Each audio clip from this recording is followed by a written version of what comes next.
राष्ट्रीय पशुपालक संघ एवं डीएनटी समन्वय समिति के अध्यक्ष लालजी रायका ने आज एक प्रेस कॉन्फ्रेंस में कहा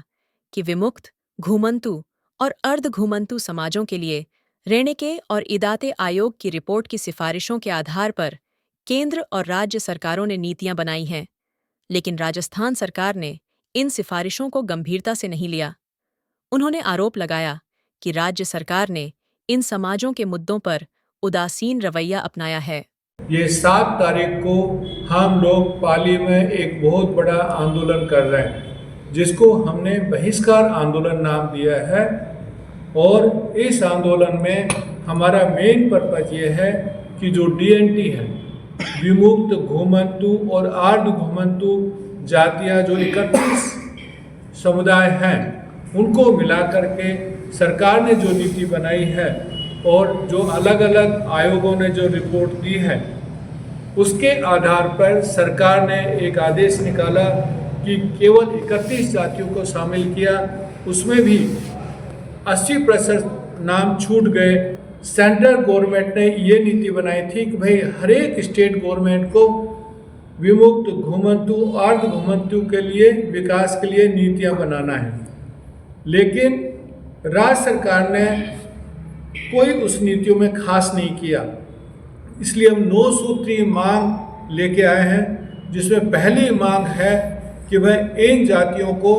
जो आयोग ने भी रिकमेंड किया है कि 10% आरक्षण होना चाहिए। दूसरी हमारी ये मांग है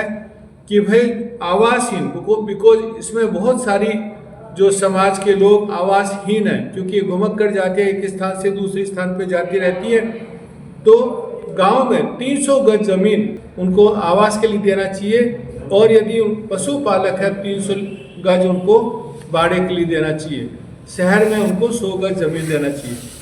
हमने ये भी मांग की है कि शिक्षा के क्षेत्र में ये सारे समुदाय बहुत ही पीछे हैं, इसलिए बजट में यदि 100 रुपये सरकार खर्च करती है तो 10 रुपया इन कम्युनिटी के ऊपर खर्च करना चाहिए, क्योंकि इन कम्युनिटियों की जनसंख्या आयोग ने रिपोर्ट दी है कि 10% है। और हमारा ये मानना है कि राजस्थान में घुमक्कड़ जातियाँ करीब 15% है, इसलिए 10% एजुकेशन पे उन पर खर्च करना चाहिए, जिसमें उनको आवासीय विद्यालय बनाने चाहिए,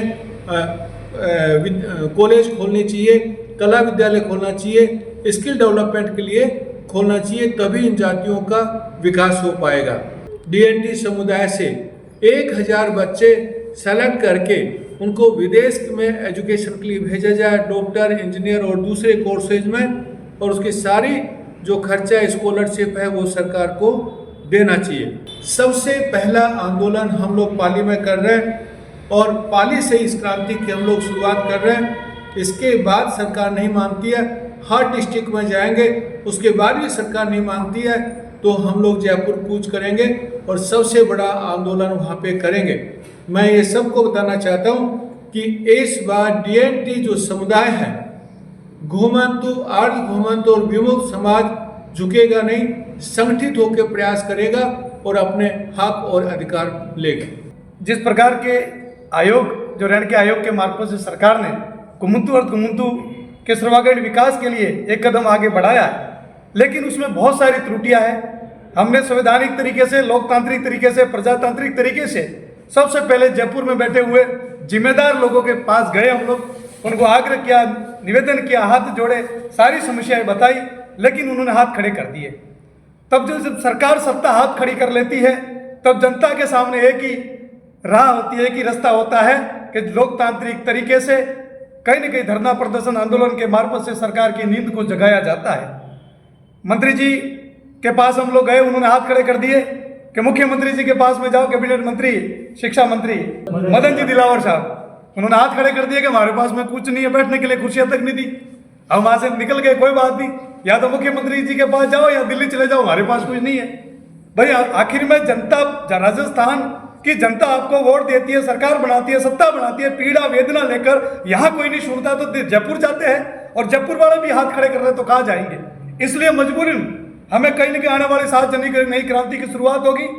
और वो क्रांति की आग पूरे राजस्थान में लेके जाएंगे। जब तक ये बैरी गुंगी सरकार नहीं सुनेगी तब तक आंदोलन और इस धरनों के मार्फत से कहीं न कहीं धमाके करके उस बहरी सरकार को सुनाने का हम प्रयास करेंगे।